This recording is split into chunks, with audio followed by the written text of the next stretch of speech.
Hello, welcome to the another vlog. അപ്പം ഇന്ന് നിങ്ങൾ കാണുന്നത് ഒരു സാറ്റർഡേയുടെ ഇരുണ്ട രാത്രിയുടെ ദൃശ്യങ്ങളാണ്.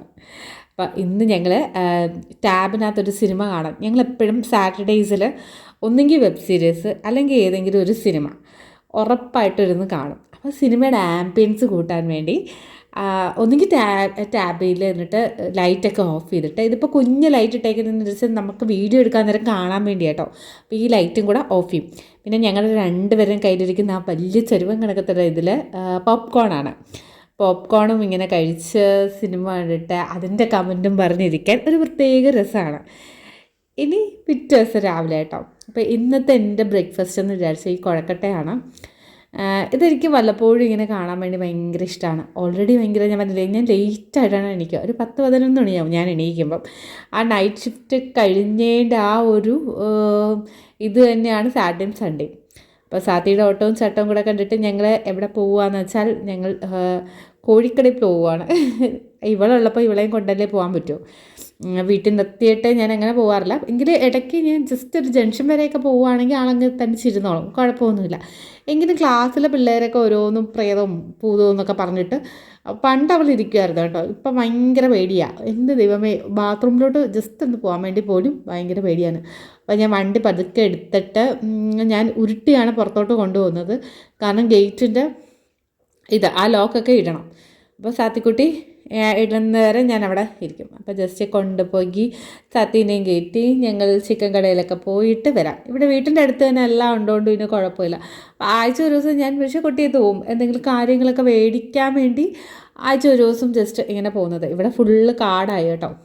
അപ്പോൾ നമ്മുടെ കോഴിയൊക്കെ റെഡിയായി. ഇപ്പം ഞാൻ വന്ന ഉടൻ തന്നെ, ഞാൻ വീഡിയോ ഒന്നും എടുത്തില്ല, ജസ്റ്റ് വന്ന ഉടൻ തന്നെ ഇതിനെ അരപ്പ് പുരട്ടി വെച്ചേക്കുന്നത്. അരപ്പെന്ന് വെച്ചാൽ നമ്മൾ മുളക് പൊടി, മഞ്ഞൾ, ഉപ്പ്, ഇച്ചിരി ഗരം മസാലയും കൂടി ഇടും.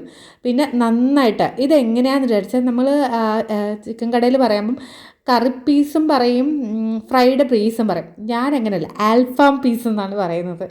അന്നേരം ജസ്റ്റ് നെക്കൊക്കെ ഇത്തിരി എല്ലാം നല്ല വലിയ വലിയ പീസായിട്ട് അവരെ കൊണ്ട് ഇങ്ങനെ പറയും. ഞാൻ പറയും ഇങ്ങനെയാണ് കണ്ടിക്കണേ, കട്ട് ചെയ്യുന്നത് എങ്ങനെയാണെന്ന് പറയും. മറ്റേ കോഴീനെ ശ്രദ്ധിച്ചു, ഒരു കുഞ്ഞു കോഴിക്കുഞ്ഞിനെ കണക്കില്ലേ, അതിൽ രണ്ടിനെയും കാണാൻ വേണ്ടി. അന്നേരം ഞാൻ ഈ മന്ത്ലി ഒരു സാധാരണ ഞങ്ങൾ വീക്കെൻഡ് ആകുമ്പോൾ ഞാൻ പറഞ്ഞല്ലേ, ഞങ്ങൾ മിക്കപ്പോഴും പുറത്തുനിന്ന് ഓർഡർ ചെയ്യുകയാണ്. ഇപ്രാവശ്യം വിചാരിച്ചു ഈ ഒരു മാസം പുറത്തുനിന്ന് ഓർഡർ ചെയ്യാതെ പകരം വീട്ടിൽ തന്നെ പുറത്തുനിന്ന് ഓർഡർ ചെയ്യുന്ന സാധനങ്ങൾ ഉണ്ടാക്കി കഴിക്കാനാണ് ഞങ്ങളുടെ ഒരു പ്ലാനിങ്. അതപ്പോൾ കുറച്ചും കൂടെ ഒരു ഹെൽത്തിയാണ്, കുറച്ചും കൂടെ നമുക്കൊരു എക്കണോമിക്കലി ഓക്കെയാണ്. അപ്പോൾ ഇത് കണ്ടിട്ട് ഒരു താറാവിനെ കൂട്ടില്ലേ, എനിക്കത് ശരിക്കും നേരിട്ട് കണ്ടപ്പോൾ എനിക്ക് എത്രയും തോന്നില്ല കേട്ടോ. വീഡിയോ കൂടെ കണ്ടപ്പോൾ കറക്റ്റ് അങ്ങനെ. പിന്നെ കുറച്ച് സമയത്തിനുള്ളിൽ ഞാൻ ഇവിടെ ജിഞ്ചർ ഗാർലിക് പേസ്റ്റ്, ഇതിനകത്ത് കുറച്ച് എണ്ണയും കൂടെ ഇങ്ങനെ ഒഴിച്ചിട്ട് നമ്മൾ ഫ്രിഡ്ജിൽ സൂക്ഷിക്കുകയാണെങ്കിൽ ഇത് ചീത്താവത്തില്ലെന്ന് യൂട്യൂബിൽ ഞാൻ കണ്ട. ഇപ്പോൾ സ്ഥിരം ഞാൻ അങ്ങനെയാണ് കേട്ടോ ചെയ്യുന്നത്. ശരിക്കും ഒരാഴ്ച വരെ കാലാവധി എൻ്റെ വീട്ടിൽ, അപ്പോഴത്തേക്ക് അത് തീരും. കഴിയുന്നതും നമ്മൾ ഫ്രിഡ്ജിൽ ഒരുപാട് നാൾ വെക്കാത്തതാണ് ഏറ്റവും നല്ലത്. അപ്പോൾ ഞാൻ കുക്ക് ചെയ്യുന്ന ഈ സമയത്ത് സാത്തി ഇവിടെ അവളുടെ ലെസൺസൊക്കെ വായിക്കുകയാണ്. ഉറക്കെ ഇരുന്ന് വായിച്ച് വീണ്ടും ചുമ്മാ ഇരുന്ന് വായിക്കുക കേട്ടോ. ആൾക്ക് ചില സ്റ്റോറീസൊക്കെ എന്ന് വെച്ചാൽ ഭയങ്കര ഇൻട്രസ്റ്റിംഗ് ആയിരിക്കും. അങ്ങനെയുള്ളതാണെങ്കിൽ വെറുതെ എനിക്കും കൂടി ഒന്ന് ഇതേക്കും. രാത്രി ഇനിയിപ്പോൾ എൻ്റെ ബ്രേക്ക്ഫാസ്റ്റ് കഴിപ്പ് കേട്ടോ. കുഴക്കട്ടയാണ് ഭയങ്കര എളുപ്പമാണ്. എൻ്റെ ബ്രേക്ക്ഫാസ്റ്റ് എപ്പോഴും ഞാൻ ചൂസ് ചെയ്യുന്നത് ഭയങ്കര എളുപ്പമുള്ള കാര്യമായിരിക്കും. ഓട്സ്, കുഴക്കട്ട. ഇപ്പോൾ ദോശ എനിക്കൊന്ന് കുറേ കാലമായി ഞാൻ കഴിച്ചിട്ട്, ഇപ്പോൾ സ്ഥിരം ഓട്സ് തന്നെയാണ്. പക്ഷെ എന്ത് ചെയ്യാനാണ്, കഴിച്ചുകൊണ്ടിരുന്നപ്പോൾ നമ്മുടെ വിസിൽ അവിടെ വിസിലടിച്ച് 2 വിസിലാവുമ്പോൾ ഞാൻ പറഞ്ഞില്ലേ ഓഫ് ചെയ്യണം, എങ്കിലേ ചോറ് നമുക്ക് ഓക്കെ ആവും. അപ്പോൾ രാവിലത്തെ ചോറിൻ്റെ സെറ്റപ്പൊക്കെ കഴിഞ്ഞു. നമ്മൾ മറ്റേത് മാഗ്നറ്റ് ചെയ്ത് അവിടെ കുറച്ച് ഒരു അരമണിക്കൂർ സെറ്റാകാൻ വെച്ചിട്ടുണ്ട്. അതിൻ്റെ ഇടയിൽ ഞാൻ എൻ്റെ ബ്രേക്ക്ഫാസ്റ്റൊക്കെ കഴിഞ്ഞതിന് ശേഷം സാത്തി രാവിലെ കുളിക്കാൻ പറഞ്ഞിട്ടുണ്ട്.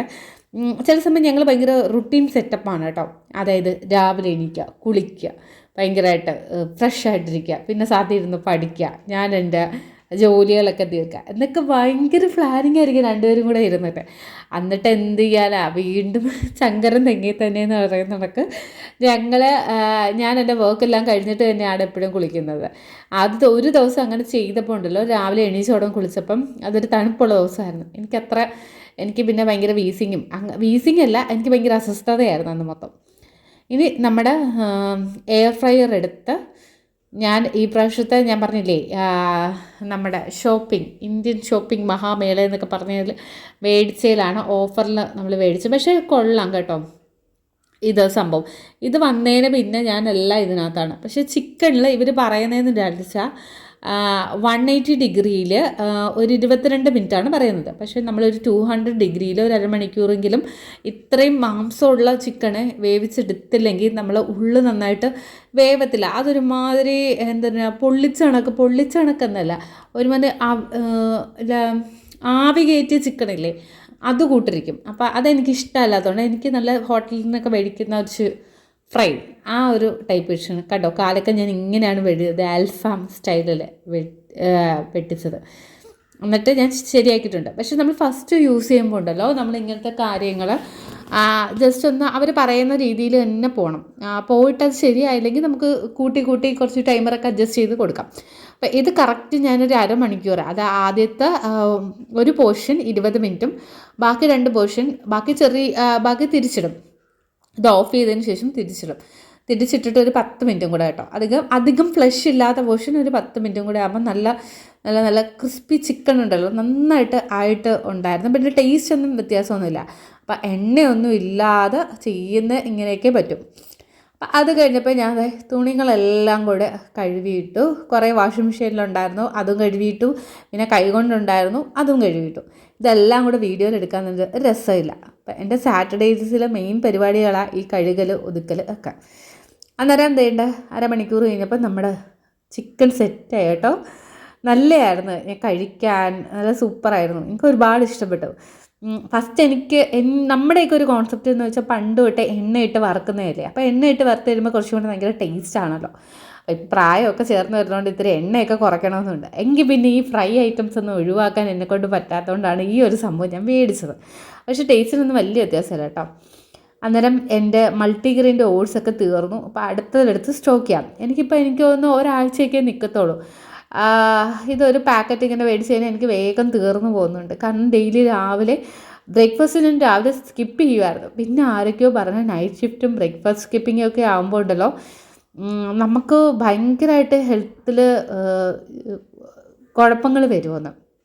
ഓക്കെ, അതുകൊണ്ട് ഇപ്പം ഞാൻ കുറച്ചൊക്കെ അതിലൊക്കെ ശ്രദ്ധിക്കുന്നുണ്ട് കേട്ടോ. ഇനി കൂടുതൽ ശ്രദ്ധയുടെ കഥകളൊക്കെ പറയാം. അന്നേരം നമ്മുടെ കോഴിയെ കണക്കിരിക്കുന്ന കോഴിയാണ് ഇനി അടുത്ത് നമ്മൾ ഫ്രൈഡ് ഇത് ചെയ്യുന്നത്. പിന്നെ നമുക്ക് ചെറിയ പീസുകളായിട്ട് കട്ട് ചെയ്ത് നമ്മൾ ചിക്കൻ ഫ്രൈ ഇതിനകത്ത് വെക്കുവാണെങ്കിൽ കുറേ പീസുകളൊക്കെ നന്നായിട്ട് തന്നെ വെന്ത് കിട്ടും കേട്ടോ. ഇത് ഞാൻ വലിയ പീസ് ഞാൻ 2 ദിവസമായിട്ടാണ് എടുത്തേക്കുന്നത്. അപ്പോൾ 2 ദിവസത്തെ വീഡിയോ ആണ് കേട്ടോ. അപ്പോൾ ശനിയും ഞായറും ഞങ്ങൾക്ക് ചിക്കനായിരുന്നു. മീനൊക്കെ കൂട്ടി ഇങ്ങനെ മടുത്തെന്ന് പറയുന്ന ഒരു ടൈമിൽ മാത്രമേ ഞാൻ മേടിക്കത്തുള്ളൂ. ഞാൻ കൂടുതലും പ്രിഫർ ചെയ്യുന്നത് മീൻ തന്നെയാണ്. അന്നേരം ആദ്യത്തെ ദിവസം ഞാൻ പറഞ്ഞില്ല, ആദ്യത്തെ ദിവസം ഞാൻ അവർ പറഞ്ഞ ഇൻസ്ട്രക്ഷൻസ് അനുസരിച്ച് 180 ഡിഗ്രിയിൽ ഒരു 20 മിനിറ്റൊക്കെ ചെയ്തിട്ട് അത് ശരിയായില്ല. അപ്പം ഞാൻ കുറച്ചും കൂടെ കൂട്ടി ചെയ്തപ്പോഴാണ് അത് കറക്റ്റായത്. അപ്പോൾ രണ്ടാമത്തെ ദിവസം കറക്റ്റ് 200 ഡിഗ്രിയിൽ അരമണിക്കൂർ 15 മിനിറ്റ് കഴിയുമ്പോൾ ഞാനത് സ്വിച്ച് ഓഫ് ചെയ്യും, എന്നിട്ട് തിരിച്ചിടും. എന്നിട്ട് അത് നല്ല സെറ്റായിട്ട് വരും കേട്ടോ. അപ്പോൾ നമ്മുടെ കുഞ്ഞു ഫാമിലിയൊക്കെ ആകുമ്പം നമുക്ക് കാര്യമായിട്ട് ഇങ്ങനെയൊക്കെ ചെയ്യാൻ പറ്റും. ഇനി അടുത്ത നല്ല ഭംഗിയുള്ള ക്യാരറ്റ്, ഇതുകൊണ്ട് നമുക്കൊരു ക്യാരറ്റ് റൈസ് ഉണ്ടാക്കാം. ഇന്നത്തെ റൈസിനകത്ത് ഞാൻ ക്യാരറ്റും പിന്നെ ബട്ടറാണ് യൂസ് ചെയ്തേക്കുന്നത്. ഞാൻ ഇതുവരെ ബട്ടർ യൂസ് ചെയ്തിട്ട് ബട്ടർ റൈസൊന്നും ഉണ്ടാക്കിയിട്ടില്ല. ഇതൊക്കെ എൻ്റെ സ്വന്തം ക്രിയേഷനാണ് കേട്ടോ. ഇങ്ങനെ ഇരിക്കുമ്പം എനിക്കിങ്ങനെ ഓരോന്നും ഇങ്ങനെ ചെയ്യാൻ വേണ്ടി ഇങ്ങനെ തോന്നും. നമുക്ക് അന്ന് പറഞ്ഞാൽ കുറേ കുക്കിംഗ് ക്ലാസ്സൊന്നും ഞാൻ ഇതിനു വേണ്ടി കാണാറില്ല. എങ്കിലും ചില ഇടത്തുനിന്ന് നമ്മൾ ഭക്ഷണം കഴിക്കാൻ നേരം നമുക്ക് ഏതാണ്ട് അവരുടെ ഒരു റെസിപ്പി മനസ്സിലാവത്തില്ലേ, അങ്ങനെ. അന്നേരം ക്യാരറ്റ് അല്ലാണ്ട് സാത്തിക്കുട്ടിക്ക് കൊടുത്തു കഴിഞ്ഞാൽ അവൾ കഴിക്കത്തില്ല. അപ്പോൾ ക്യാരറ്റ് റൈസായിട്ട് ഞാനൊന്ന് ഉണ്ടാക്കിയപ്പം ഇടയ്ക്ക് വെച്ച് ഞാനൊന്ന് ഉണ്ടാക്കി നോക്കിയായിരുന്നു. അന്നേരം അത് ഓക്കെ. അപ്പം ഇനി ക്യാരറ്റ് ചെറുതായിട്ട് നമ്മൾ അരിയണം. അപ്പോൾ ഇവിടെ എൻ്റെ കയ്യിൽ ചോപ്പറൊന്നും ഇല്ലാത്തതുകൊണ്ട് ഞാൻ ഈ മിക്സിക്കകത്ത് തന്നെയാണ് ഒന്ന് ജസ്റ്റ് ഇങ്ങനെ ചോപ്പ് ചെയ്ത് ഇടുന്നത്. അപ്പം എന്തെങ്കിലും തോരൻ ഉണ്ടാക്കണമെങ്കിലും ഞാൻ മിക്സിക്കകത്ത് തന്നെയാണ് എല്ലാം ചോപ്പ് ചെയ്തിടുന്നത്. എനിക്ക് തോന്നുന്നു ഇനിയിപ്പോൾ അഡീഷണലായിട്ട് നമ്മൾ മേടിക്കേണ്ട കാര്യമൊന്നും ഇല്ലായിരുന്നു. നല്ല ഈ ഗ്രൈൻഡറിലുണ്ടല്ലോ അധികം അങ്ങോട്ട് അരയത്തില്ല. അരയാൻ ഇത്തിരി പാടുള്ള ഗ്രൈൻഡറൊക്കെ ഉണ്ടെങ്കിൽ നമ്മൾ അതെടുത്ത് ചെയ്യുവാണെങ്കിൽ ഓക്കെ. ഇനി നമുക്ക് കുറച്ച് സവാള ഉള്ളിയാണ് കേട്ടോ വേണ്ടത്. ഇപ്പുറത്ത് സാത്തി അവിടെ എന്തൊക്കെയോ ഇരുന്ന് കുരുത്തക്കേടൊക്കെ കാണിക്കുന്നുണ്ട്. ഞാൻ കിച്ചണിൽ കയറുന്ന സമയത്ത് നേരത്തെ പഠിപ്പിക്കുമായിരുന്നു. പക്ഷെ അന്നേരം എനിക്ക് കിച്ചണിലെ ജോലിയും അവളെ പഠിപ്പിക്കുന്നതും എല്ലാം കൂടെ അങ്ങോട്ട് കോൺസെൻട്രേറ്റ് ചെയ്യാൻ പറ്റാത്തതുകൊണ്ട് അപ്പം ഞാൻ അടുക്കളയിൽ കയറുമ്പം അവൾക്ക് ഫ്രീ ടൈമാണ്. ഞാൻ അമൂലിൻ്റെ ബട്ടറാണ് കേട്ടോ ശരിക്കും മേടിച്ചേക്കുന്നത്. അമൂലിൻ്റെ ബട്ടറെന്ന് വെച്ചാൽ സോൾട്ടഡ് അല്ല. നമ്മൾ കുക്കിംഗ് പർപ്പസിന് എപ്പോഴും ഞാൻ പ്രിഫർ ചെയ്യുന്നത് നമ്മൾ അൺസോൾട്ടഡ് ബട്ടേഴ്സാണ്. കാരണം എനിക്ക് അതിൽ അല്ലെങ്കിൽ ആ ഉപ്പിൻ്റെ ഒരു പാകം ഉണ്ടല്ലോ അത് നന്നായിട്ട് തെറ്റിപ്പോവും. അപ്പം നിങ്ങൾക്ക് അങ്ങനെയൊക്കെ ആണെങ്കിൽ ജസ്റ്റ് സാധാ ബട്ടർ തന്നെ മേടിച്ച് ചെയ്യുന്നതാണ് നല്ലത്. ഇതുണ്ടല്ലോ എൻ്റെ പാൻ കുറച്ച് വലുതായതുകൊണ്ട് ഞാൻ ആദ്യമേ ബട്ടർ ഇങ്ങനെ ഇട്ടിട്ട് അത് അത്രയൊന്നും സ്പ്രെഡായില്ല. ഇനി അടുത്തത് ജിഞ്ചർ ഗാർലിക് പേസ്റ്റ് അതിനകത്ത് ഇടാം. ഞാനിങ്ങനെ എന്തായിരുന്നു കല്യാണ വീട്ടിലെ ഫ്രൈഡ് റൈസ് ഉണ്ടാക്കുന്ന ആ ഒരു റെസിപ്പിക്കകത്ത് ഇങ്ങനെ ബട്ടറിനകത്ത് ആദ്യമേ തന്നെ ജിഞ്ചർ ഗാർലിക് പേസ്റ്റ് ഇട്ടിട്ട് നമ്മളൊന്ന് ഇത് ചെയ്തിട്ട് ഏത് വെജിറ്റബിൾസ് ഇട്ടാലും അത് സൂപ്പറായിരിക്കും എന്നാണ് പറയുന്നത്. അത് കേട്ട് തുടങ്ങിയ ദിവസം തൊട്ട് ഞാൻ ഇത് തന്നെയാണ് പരിപാടി. ടേസ്റ്റ് വ്യത്യാസം ഉണ്ടോയെന്ന് വെച്ചാൽ നല്ല ടേസ്റ്റൊക്കെ ഉണ്ട് കേട്ടോ, അങ്ങനെ വ്യത്യാസം കുറവൊന്നുമില്ല. പിന്നെ ഓരോരുത്തരുടെയും പ്രിഫറൻസാണ്. ചിലവർക്ക് ഇപ്പം ഞാൻ ഇഷ്ടപ്പെടുന്ന ടേസ്റ്റ് ആയിരിക്കത്തില്ല വേറൊരാൾക്ക് ഇഷ്ടപ്പെടുന്നത്. ഇനി അതിലേക്ക് കുറച്ച് നമുക്ക് സവാള ഉള്ളിയും കൂടെ ജസ്റ്റ് ഒന്ന് ഇത് ചെയ്യുക, പിന്നെ ജസ്റ്റ് ഒന്ന് വഴറ്റി എടുക്കുക. പിന്നെ ഇതിൻ്റെ അകത്തോട്ട് കുറച്ച് ക്യാരറ്റിന് ഒരു ഇതില്ലേ, അന്നേരം നമ്മുടെ സാത്തിക്കുട്ടി വന്നത് കറണ്ട് ബില്ലും കൊണ്ടാണ് കേട്ടോ. അതായത് നമ്മുടെ എയർ ഫ്രയർ മേടിച്ചതിന് ശേഷം ഫസ്റ്റ് കറണ്ട് ബില്ലാണ്. അപ്പോൾ ഞങ്ങളിങ്ങനെ വെയിറ്റ് ചെയ്തിരിക്കുമായിരുന്നു. അപ്പം ബില്ലൊക്കെ വന്നിട്ട് ഞാൻ കഴിഞ്ഞ വ്ളോഗിൽ പറഞ്ഞില്ലേ അധികം ബില്ലൊന്നും ആയില്ല. അപ്പം പിന്നെ ധൈര്യമായിട്ട് യൂസ് ചെയ്യാമല്ലോ. എനിക്കൊന്ന് 2 മാസം 1 മാസത്തെയാണ് വന്നത്. എയർ ഫ്രയർ ആയിട്ട് 1 മാസത്തേക്കുള്ള ബില്ലാണോ. അപ്പോൾ അടുത്ത ബില്ല് വരുമ്പോൾ ഞാൻ കൃത്യമായിട്ട് പറയാം കേട്ടോ എങ്ങനെയാണ്. പക്ഷേ എൻ്റെ ഫ്രണ്ട്സൊക്കെ പറഞ്ഞ് അങ്ങനെ വലിയ ഇതൊന്നും ആവത്തില്ല എന്ന് ഉറപ്പ് പറഞ്ഞിട്ടുണ്ട്. ഇതിൻ്റെ ഇടയിൽ സാത്തി എന്തൊക്കെയോ കുരുത്തക്കേട് കാണിച്ച് കയ്യും കണ്ട ഇടയിലായെന്നൊക്കെ പറഞ്ഞ് ഇടയ്ക്കിടയ്ക്ക് കംപ്ലൈൻറ്റുമായിട്ട് ഇങ്ങനെ വരും. എന്നിട്ട് പിന്നെ അവിടെ ഫുള്ള് പറക്കിയിടും, കുരുത്തക്കേട് കാണിക്കും. ഇതൊക്കെ തന്നെയാണ് പരിപാടി കേട്ടോ. ആദ്യമേ അവൾക്ക് ഭയങ്കര വിഷമമായിരുന്നു, ഇങ്ങനെ വീടൊക്കെ മാറിയപ്പം അവൾ ഒറ്റയ്ക്കായിരുന്നു ഇപ്പോൾ. അപ്പം ഞാൻ കുറച്ച് ഹോംവർക്കൊക്കെ കൊടുത്തിട്ടുണ്ടായിരുന്നു. ഹോംവർക്ക് കൊടുത്തിട്ട് അത് കറക്റ്റ് ചെയ്യിപ്പിക്കാം. ഇപ്പം ഏകദേശം ആൾ നല്ല ട്രാക്കിൽ പഠിക്കുന്നുണ്ട് കേട്ടോ. എല്ലാത്തിനും ഫുള്ള് മേടിക്കണമെന്നാണ് ആളുടെ ഒരു ഇത്. അപ്പം ഞാനും പറയും ഫുള്ള് മേടിച്ച് കഴിഞ്ഞാൽ അടുത്ത പ്രാവശ്യം ഓരോന്നും ഇങ്ങനെ വാഗ്ദാനങ്ങൾ നമ്മൾ ചെയ്യുക. ഇത് മേടിച്ച് കൊടുക്കും, അത് മേടിച്ച് കൊടുക്കും, കൊച്ചു കൊച്ചു കാര്യങ്ങൾ മതിയല്ലോ. അപ്പോൾ അവർക്കത് വലിയൊരു മോട്ടിവേഷനായിരിക്കും.